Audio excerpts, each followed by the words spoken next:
Soroptimist International is a nonprofit organization that was formed in 1949. They give women and children the resources and opportunities to reach their full potential. Join us in the next 30 minutes as we hear the impact they have made right here in Harford County and how you can be involved, how you could be a member, and how you could make a difference. I'm Christy Breslin, and this is Harford MagaScene.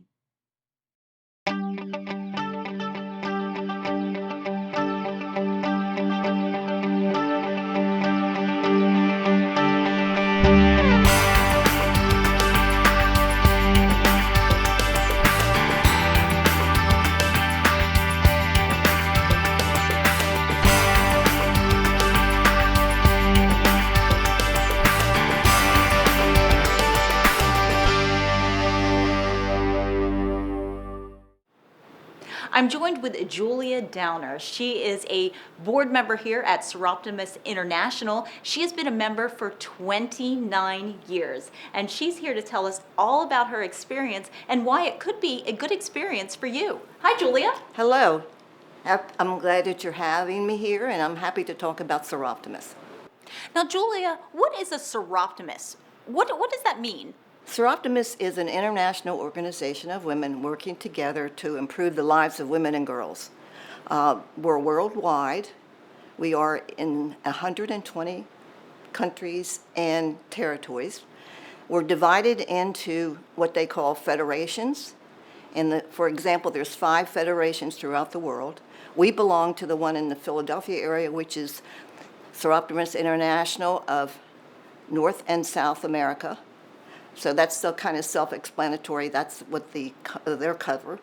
Those federations then become regions, and we have in our particular federation, we have like 26 regions. Oh, wow. Okay, and then our club, it belongs to the East Coast Central region, and that region has 13 clubs. Wow. Now, when did the club receive its charter for this portion? This portion, our club was actually chartered in November of 1949. Oh, wow, okay. That's 75 years ago. And we were sponsored by a team out of Pennsylvania. They're the ones that helped us get our charter. And from that point on, we actually chartered 2 other clubs in Harford and Cecil County, one in Bel Air and one in Elkton. Now, they were in operation for a long time, but they no longer exist at this point. But we all had the same mission through the world on down to us, and that was to support women and girls. Now, why do we choose women and girls? Because we believe that through education, women and girls can help to lift the family out of poverty and make a better home, not only for them, but for their families and their communities. Who were the first women to receive and accept the charter, and how did they qualify for membership? Okay, the first women were 17 business women, professional women in the Havre de Grace area. They were leaders, they were in politics, they ran different clubs, they ran businesses. They had one goal, and they wanted to give back to their community. So those 17 women went out, they set the club up as far as like fundraising. They did things like stand out on the street corner and sell hot dogs during dollar days, which was a big thing back in Havre de Grace at that time. They also did bake sales. They had dances, fashion shows, anything to raise that money to support the mission. Now, you have a very big role here, Julia, from what we were talking about. So what exactly do your responsibilities include? Okay, I'm responsible for co-chairing of the fundraising committee. That's a big job. Yes. We spend a lot of time working on events to bring money in. I'm also on the board of directors and try to help our leader, Amy, who you'll talk to later, to do her job and tell her some of the things that we've done in the past and how we can improve on them to make the future better.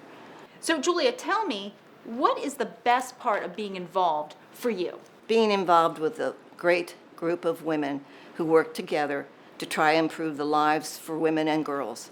I think it's very important to try to help someone that wants to succeed and it's got some kind of obstacle in front of them that they really can't get around.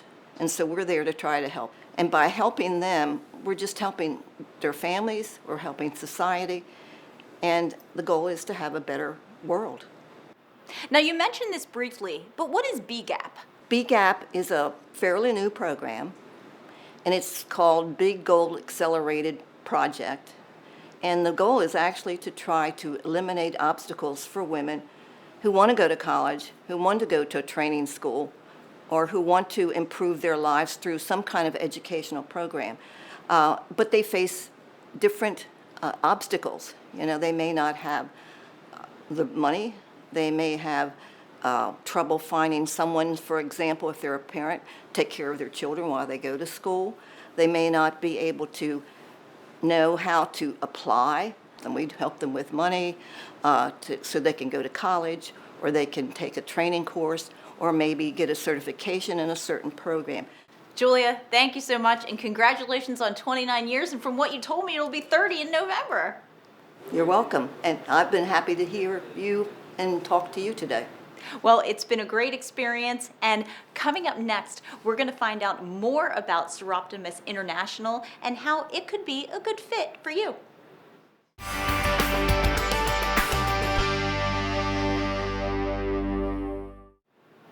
Well, if you want to become a member, I'm here with Maggie Pone. She is the chairman of the membership committee, and she's here to tell us all about it. Hi, Maggie. Hi.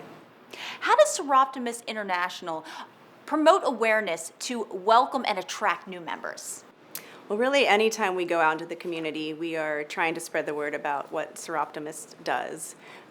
We take brochures with us, of course, to hand out to folks who come up and ask, what is a Soroptimist? And all of our members are really great about talking about our club, talking about how we help the community. We also have a Facebook group that we have over 600 followers, and so they will help us repost and spread the word, and a lot of times people will see our organization there or on our website, and they'll come to us and express interest in getting to know a little bit more about Soroptimist and asking how they can get involved. Well, let me ask you, once someone has shown interest in joining, can you walk us through the step-by-step process of becoming a member? Sure. Usually someone will reach out and say they're interested in learning more, how they can get involved, and our membership committee will get in touch with them, give them some of the background on the club, some of the logistics of joining, and we always encourage people to come to one of our business meetings to get a sense of the culture of our club, to meet some of the members, to see what kinds of things we're doing, and to make sure it feels like the right fit for them. Once they decide that it is, they fill out a very simple membership application. The board reviews it, and then we have a little membership induction ceremony that we do to welcome them to the club. So it's a very simple process.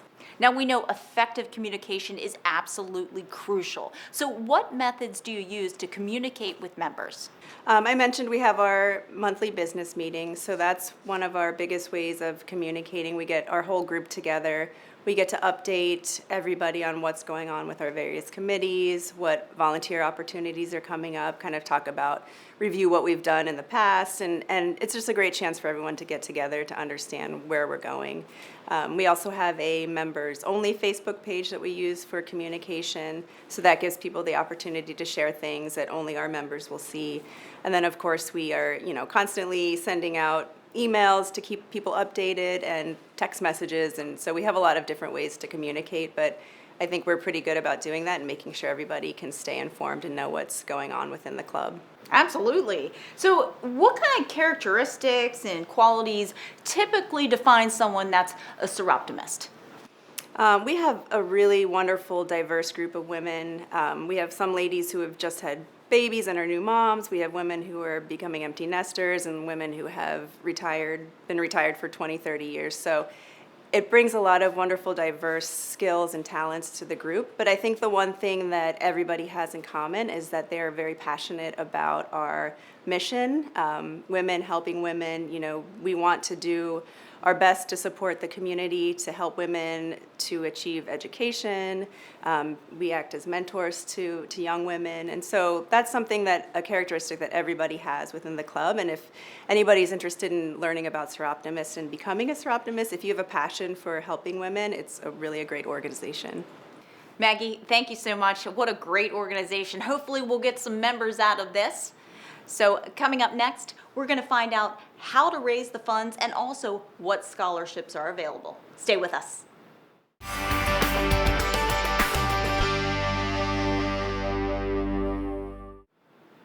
Pat Wenko is the treasurer and co-chairman of scholarships. So she's here to tell us all about the organization and how you might be able to qualify for a scholarship. Hi, Pat.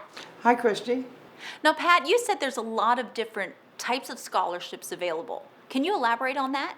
So the Soroptimists, they have fundraisers throughout the year, and they make money depending on, it's not easy to make money these days, but depending on how much they make, they have we call them the Soroptimist scholarships.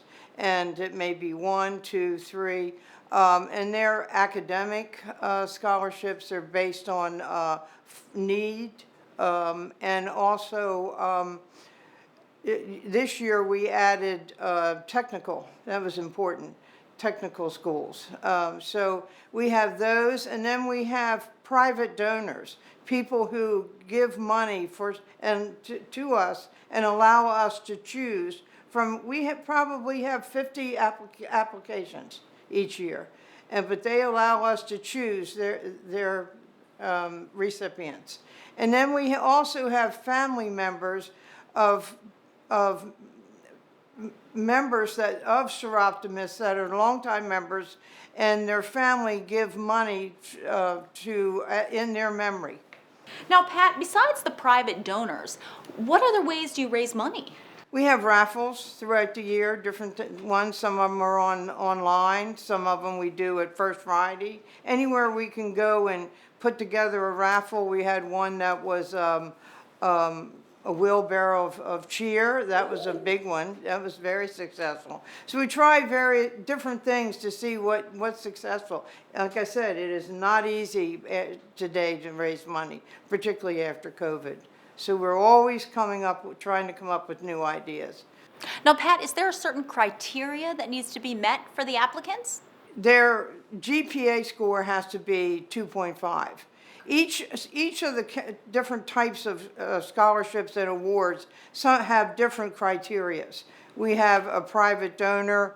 He likes them to be from Harford County. We have another one that's a family one that they want a Harford County. Some of them are for community college only. So there are different criteria depending on the scholarship and awards. We also give awards. Now, how would somebody go about applying for a scholarship once they decide that's the avenue that they want to pursue? You can apply by email, or you can go to your school counselor and pick up an application. The Havre Grace Youth Commission every winter has an event they put on in the businesses in town that give scholarships, and the nonprofits have booths, and you can visit each of the booths. And they also have really good lectures about how to navigate financial aid, how to apply for a college. So those kind of things that are important.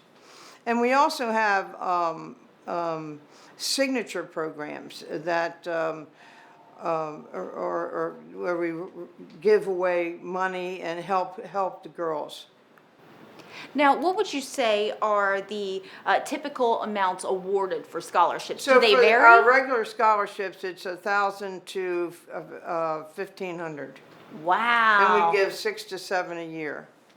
Pat, thank you so much for being with us today, and thank you for telling us all about the organization and what great scholarships are available. So appreciate all that you do. Well, thank you.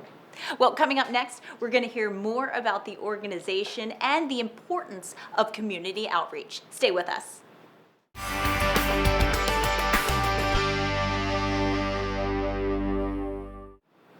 Liz Hopkins is here looking beautiful in her pink, and she is the chairman of community outreach for this wonderful organization. She's here to make sure everybody gets involved and everybody has a good time. Hi, Liz. Absolutely. I'm delighted to be here. Thank you, Christy. Liz, as we know, community outreach is so important to the organization. How do you keep yourself out there? I think in my mind, the most important part is just the fact that we don't want to be a well-kept secret. We want people to know about Soroptimist and all the great things we're doing.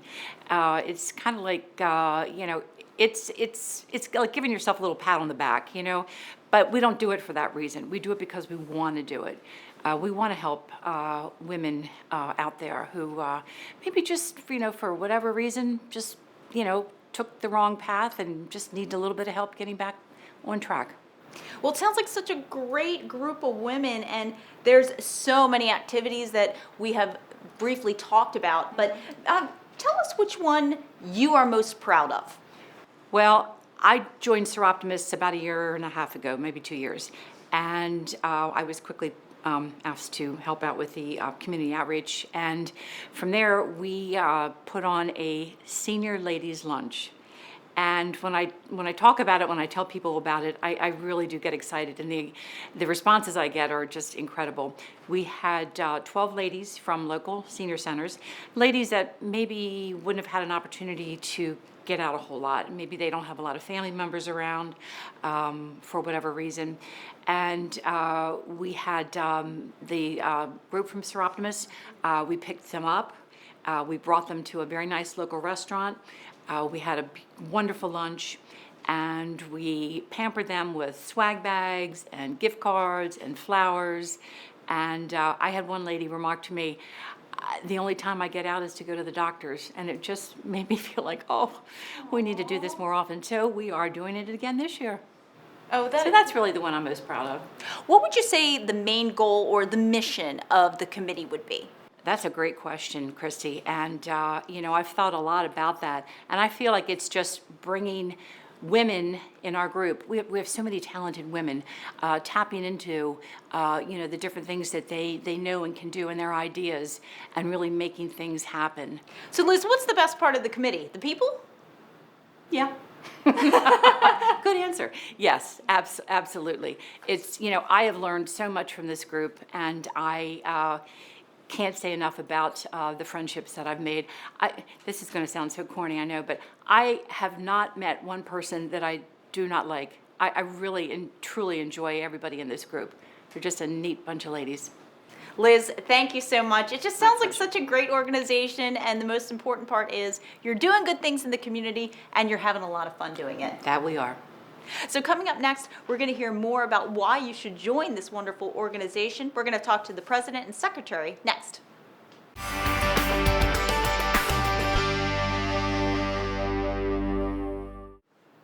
I'm here with Amy Dean and Jennifer Price, the president and the secretary of Soroptimist International, and they're here to tell us all about it and why they've stayed involved for so long and how much fun it is, ladies. Thank you so much for being with us. Thank you for having us.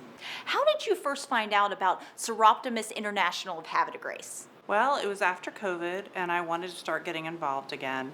And so I had seen some Facebook posts that one of my friends had made about some events, fundraisers, other activities that they were doing with Soroptimist, and it really looked like it was a lot of fun. So I asked her about them, went to a monthly meeting, and the month after that I joined. And that was about 3.5 years ago, and for the last 1.5 years, I've been the president of the local group of Soroptimist of Havre Grace. And what about you, Jen? Why did you get involved? It was her. She did it. So I've known Amy for years. Our kids are around the same age, and we've crossed paths over and over again. And after she joined, she had mentioned Soroptimist multiple times in passing, just in personal activities that we've done. And so, I was really looking for something. I mean, I'm an empty nester. We talked about people who are have more time. So I wanted to spend more time doing something worthwhile, and she got me to a meeting. The next month I joined. It's been a year. And so I just really enjoyed meeting everybody, and we have fun. We have a lot of fun. It's a lot of fun. Really a sisterhood. We've said that before. Yes, we've said that before, and that's what it's all about, and helping each other as well as other people. Now, Amy, tell me so far, now you said you've been president for several years. Tell me about the experience and how it has changed you as a person. I think before I was volunteering and like my kids' activities or things for them, this was really about something that I wanted to do and giving back to both the community and girls and women. And some of the things that we get involved with just change people's lives. And we see it right before us, and it's absolutely amazing. From the smallest deed, we've helped a woman, one of our members' husband helped a lady put up a baby gate to help her babies be safe in her house. Just a simple, nice, offer of friendship and help, and it changed that woman forever. So it was very nice. Now, Jen, it's been 1 year for you being a Soroptimist. What's it been like? Well, it's been, I will say, since coming and joining the meetings, I, quickly got engaged in in a lot of the planned activities outside of our meetings. And so while I said they are a lot of fun, there's a lot of background, there's a lot of work to be done in the background. We do a lot of things, and we take advantage of opportunities to do a lot of things for girls and women. And Liz mentioned the ladies' luncheon. That was one of the first events that I attended, and oh my gosh, that was so fun. I told my husband, and he's like, oh. So it was just really touching, and it was really neat to be there and be with those ladies. Well, Jen, what about a time commitment? I mean, do you have to commit a certain amount of time to be involved? No, I'll say if you want to come, just come to the meetings and be social with the girls at the meetings.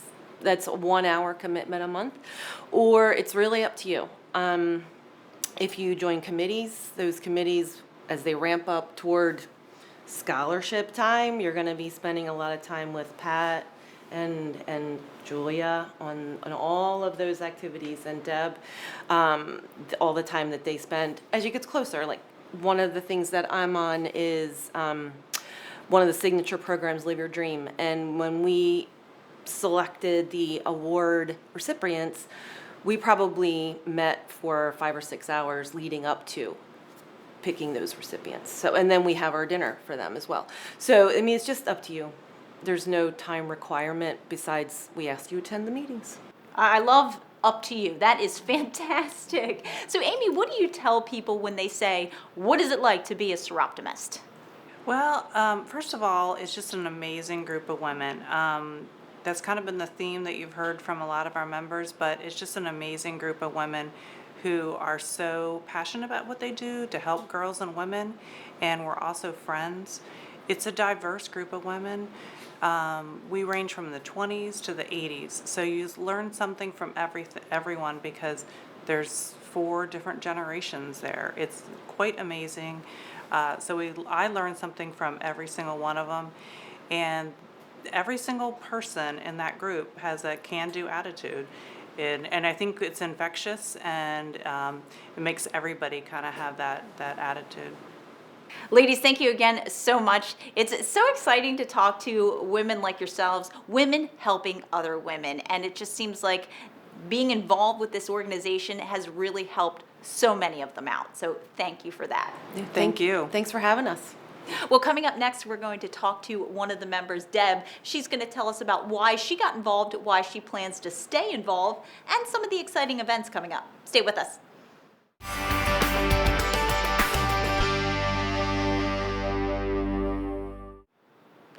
As promised, I'm now joined with my friend Deb Pets, and she called me to tell me about Soroptimist International. I didn't know anything about it, but according to Deb and according to all the women that we've heard from on the show today, what a wonderful organization. It really is women helping women. And Deb is here today to tell us about when she first joined and why she plans to stay involved. Hi, Deb. Hi, Christy. How are you? Great. Thanks for having me. It's wonderful to be here. Deb, as we've talked about, you are so passionate about this program. You speak so highly of it. So talk about your experience. Oh, being a member of this group it's amazing. You feel a real sisterhood with everyone. I'm so lucky because we do so many fun events. Everything's not about business. We do have like a quarterly social hour, which is a ton of fun. We have meetings, we have fundraising events. Even our fundraising events are a ton of fun. We incorporate fun into everything we do. But it's really fantastic to be in this group. We've made a difference. If we can make a difference in one life, it's worth being in the group. Now, how long have you been involved? I'm been involved coming up on 3 years. I think coming up on 3 years. 2 years as the vice president, coming up on 3 years. What would you say to others who are thinking about, maybe I should give the group a chance? Why should they?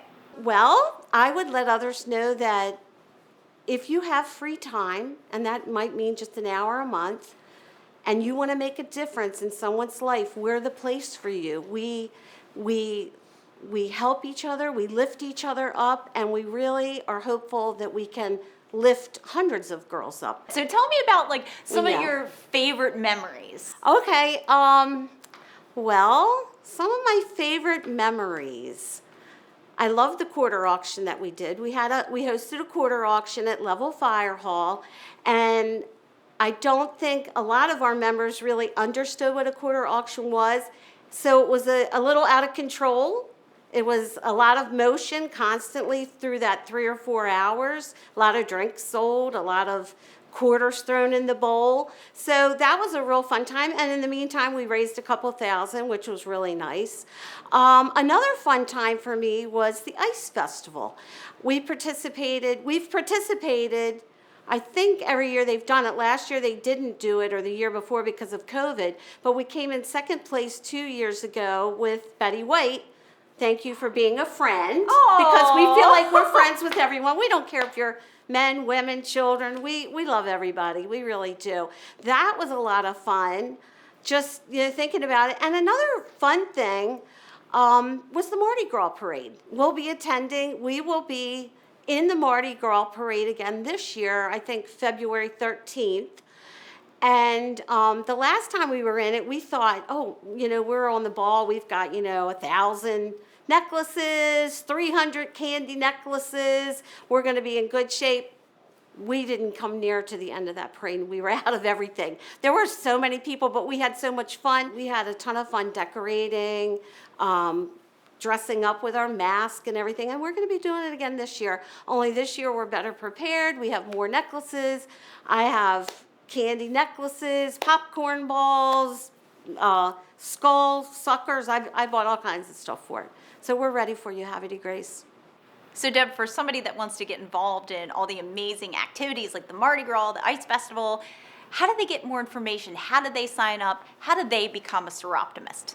Okay, well, I will tell you, our website, which I know that you're going to be airing, you can jump right on there to the Soroptimist International of Havre de Grace website. Come to a meeting. Our meetings are the second Tuesday of every month. The doors open at 5:30. The meeting starts at 6. Everyone's welcome. Please come and have a great meal. You can talk to any of us at the meeting, and we would love, love, love to hear from more people. We're 50 strong, but we would love to be stronger than that.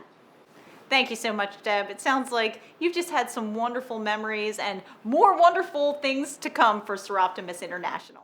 Yes, we sure do. Thank you so much, Christy, for being here with us. We are thankful that you came to learn a little bit more about our Soroptimist organization.